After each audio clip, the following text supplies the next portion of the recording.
Welcome to Natural Crafts. Okay, today I'm going to show you how to make grapevine wreaths. It's very, very easy. Anyone can do it. It's as easy as tying a shoelace. So the only thing you're going to need is, of course, for the grapevines, gloves, and a pair of sturdy clippers.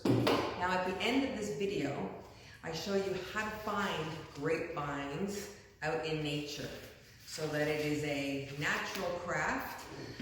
Grapevines are so plentiful. They're everywhere from Texas all the way to Quebec, from Montana all the way to Nova Scotia. And they're called riverbank vines or frost vines. They choke out trees, and you can tell if these are in your backyard or going along your fence that they grow so fast and they just choke everything out and they kill them. So what we're going to do is we're going to use them to make these beautiful wreaths, and at the same time we're going to save some trees. So here we go. So I'm giving you a sample of what you would see in nature after you've clipped it and pulled it out of the tree or the bush, wherever it is.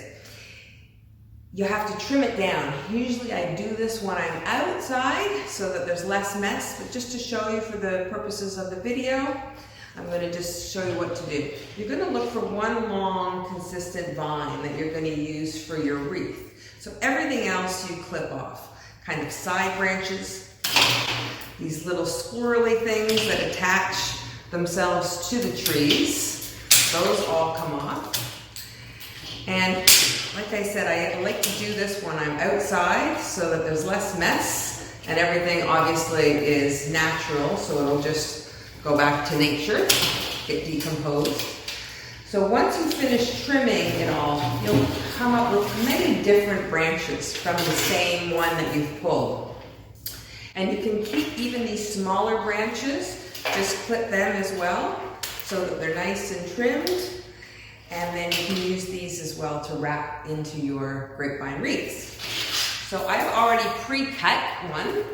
So here is my long piece of vine. And like I said, this is so simple. To make the circle, all you're doing is wrapping the vine into a circle and then feeding the end piece through. So all you're going to have, if you can see, is this end piece through. It's like you're making a knot. So you have the end piece through, and all you're going to do is just start wrapping. These are very bendable. You want to make sure that you get ones that are live. And then once you've bent it around, you push this branch through, and be careful it doesn't swing back and hit you. And then you're going to do the same thing over and over again. You're just going to wrap it over itself and stick the branch back through the hole. And it takes a little bit of maneuvering, but once you get the hang of it, you can do it really quickly. Now, I just started making a circle, but depending on the diameter that you want, you can use something that is the diameter, or basically when you start making it, just measure it to make sure that it's the right size. Because if you want two that are the same diameter, because you have two doors in front of your house, and you see here I'm just wrapping and feeding it through. Wrap it over and feed it through. If it cracks, don't worry about it, because again, they're very, very pliable. If it breaks, don't worry about it, because all you're going to do is tuck this last piece in. The nice thing about grapevine wreaths is you don't even need a glue gun. Because they're so strong, they will just feed into itself. Now, obviously you can see this is a smaller one, so I'm going to get another branch and I'm going to start feeding that through as well to make it thicker. Once we finish with our first branch, then we need to add more, depending on how thick you want it. If you just want something thin, sometimes they'll just take one branch and then you just clip off these ends that stick out. But let's start and do a new branch. So with this branch, all I'm going to do is you can put it anywhere. Just pretend like you're stringing it through again. Hold on to it with your glove, and then remember, wrap it around and shove it through. I like working with the long branches just because it's easier. You can just do a lot at one time. Do you see how the end that I stuck through just kind of sticks out? Don't worry about it. We're gonna wrap it in or clip it at the end. The other thing is when you start a new branch, you can actually bind the ones that were sticking out, and then it's gonna look really clean. So it doesn't take that long, just because I'm using a long branch. Again, wind it over, stick it through.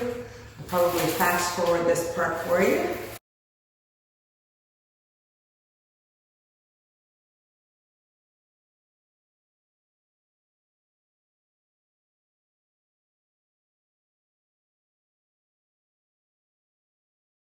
Now some people would like to have a nice tight wreath, but I'll show you, if you want to make your wreath a little bit more fulsome and make it stand out, I'm just going to say like this, where there's kind of bits that come out a little bit.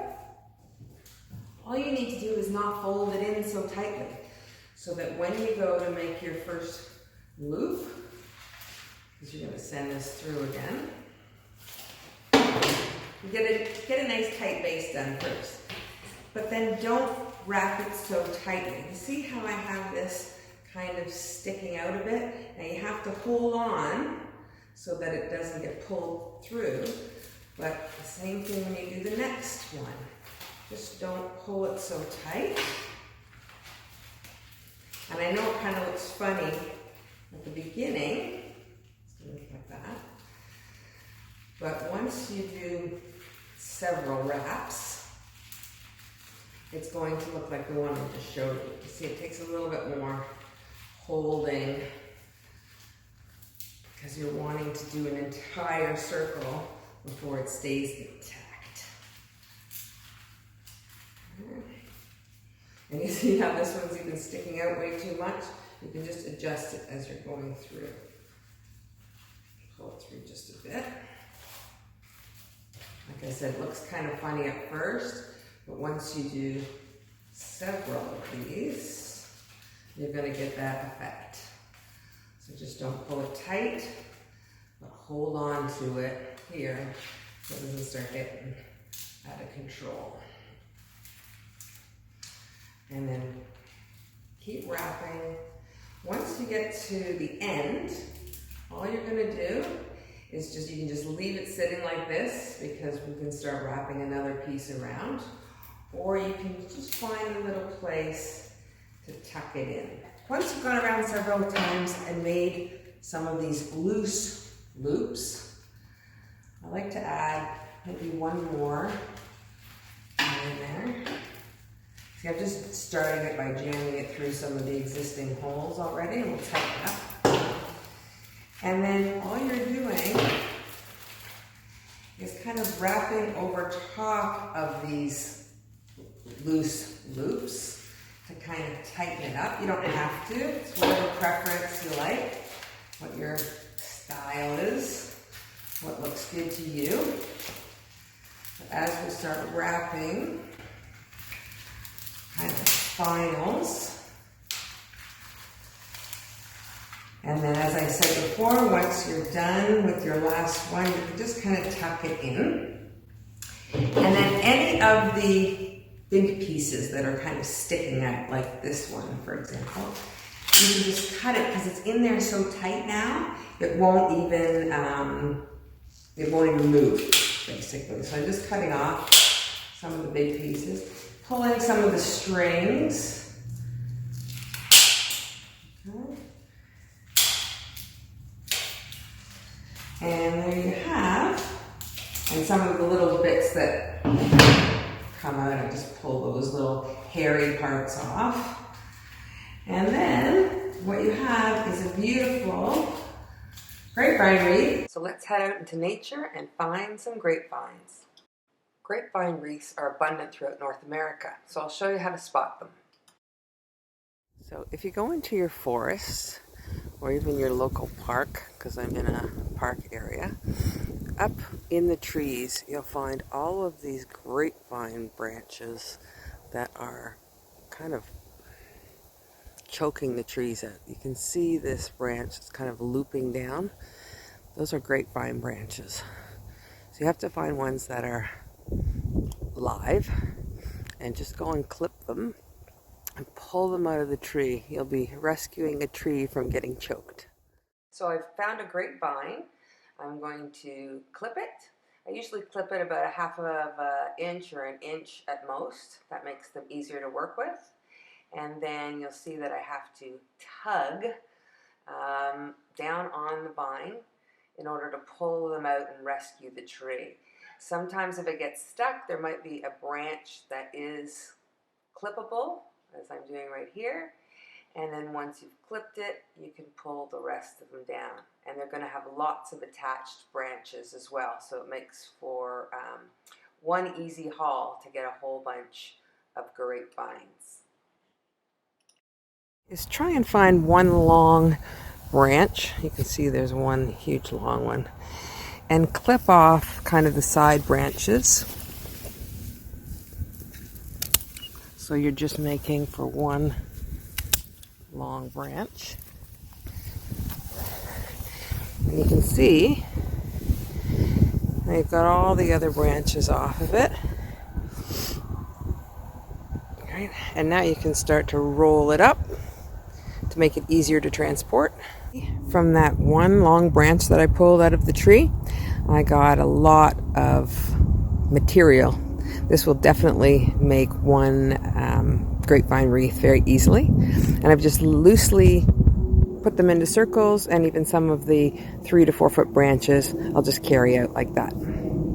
Here are just some of the natural crafts we'll be making, so don't forget to subscribe and you'll get the latest videos just in time to make one for each upcoming season.